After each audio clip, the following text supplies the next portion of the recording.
Now we will discuss some essential HTML tags. Let's create a paragraph tag that includes text inside it.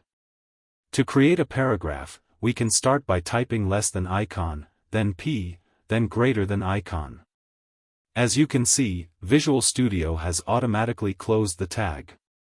We can write anything we want between the opening and closing tag. Now, let's save the code and open the file in Google Chrome. As you can see, we have created a paragraph with some text inside it. If we want the text to become extremely large, we can use the H1 tag, and if we want the text to become extremely small, we can use the H6 tag.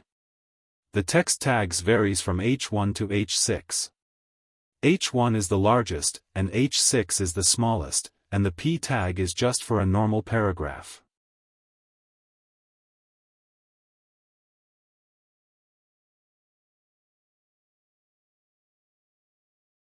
We can use the BR tag to create a line break.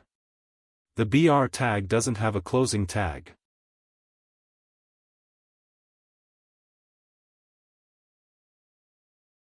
To create a bold text, we can use the B tag.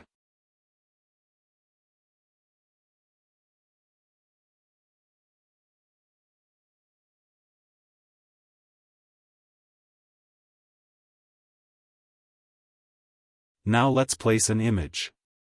In order to view an image, we should type less than img, then close the tag.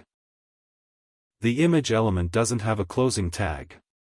Now we should tell the computer which image should we display.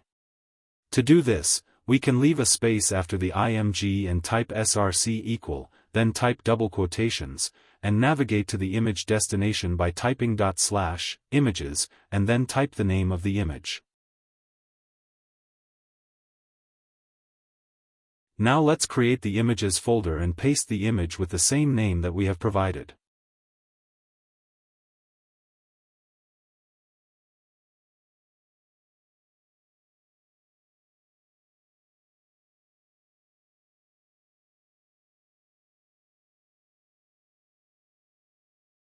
If we want to go back to a previous folder, we can type 2 dots instead of 1. By doing so, we are telling the computer to go to the previous folder instead of the upcoming one. Another important tag we need to know is the div tag.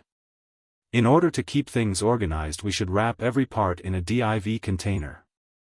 By doing so, the code will be simply read easier, and later we will learn how to style the div tags using CSS.